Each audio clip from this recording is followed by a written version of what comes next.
রাজনীতি উন্মুক্ত করে দেন।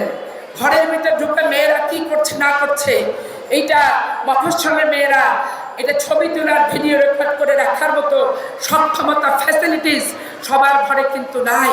আজকে ওপেন করে দেন, ওপেনে আমাদের মতো তারাও রাজনীতি করুক, তারাও আপনাদের নীতি আদর্শ নিয়ে বলুক, তাহলে মানুষকে বিভ্রান্ত করার প্রশ্ন আসবে না। আপনাদের বিরুদ্ধে বেহেশত আর দোজখের টিকিট বিক্রির অভিযোগ আসবে না। আপনারা কোরআনের মিথ্যা বয়ান দেন, এই অভিযোগ আসবে না। 2-4টা মেয়েকে শুধু ওই উচ্চকক্ষ আর মহিলা এমপি বানানোর জন্য না বলে হবে না।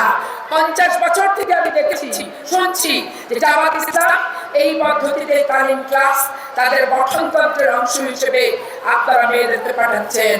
আজকে এলাকার মানুষকে বলতে চাই, এই ঐতিহাসিক জনসভা, আজকে জামাতের পতন যে অনিবার্য, এই ঐতিহাসিক হেফজুল মাঠে জনসভা সেটাই কিন্তু প্রমাণ করে।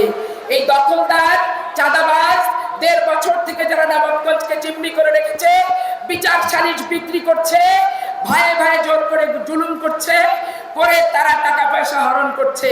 দুলালের কথা বললো সেদিন যে দুলালকে আমি যোগ দিয়েছি, পরে আমি দুলালকে ফোন করলাম, করে জিজ্ঞাসা করলাম, দুলাল বলল যে তার জমি জামাত ইসলামের 2জন লোককে দিয়েই দখল করিয়েছে, যার কারণে তার অফিসে গিয়েছিল।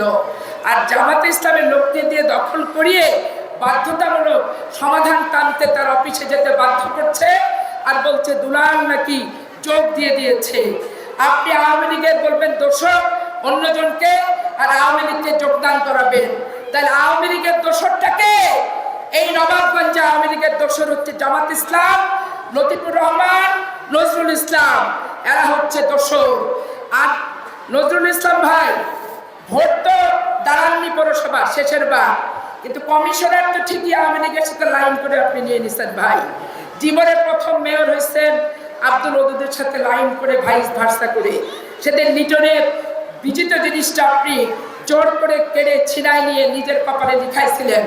আপনি ঘর জামাই মানুষ, ধাইনগর দিয়ার থেকে আসছেন, আমাদের সম্পর্কে দুলাভাই হন, বড় ভাই বলে ডাকি, সম্মান করি। তার অর্থ এই না যে আপনি আমার যেখানে সেখানে নিয়ে সমালোচনা করতে পারেন। রাজনীতি লুকোচুরির কোনো ব্যাপার না, লুকোচুরি করে রাজনীতিও করি না। অতএব অদূর ভবিষ্যতে বক্তব্য রাখতে গেলে হিসাব নিকাশ করে বক্তব্য রাখতে হবে। আর আমার মা বোনেরা, ভাইয়েরা, 18 সালে যেভাবে সাহস নিয়ে আওয়ামী লীগের সরকারের আমলে, আওয়ামী লীগের প্রশাসনে থেকে আপনারা ধানের শীষকে বিজয়ী করেছিলেন, দল মত নির্বিশেষে, ঠিক একইভাবে ধরে নিতে হবে সব জামাত ইসলাম। তারপরে নিজের মনোবল, সাহস, সমস্ত কিছু মোকাবেলা করে এই মনোবল আর সাহস দিয়ে ধানের শীষ প্রতীকে ভোট দিবেন।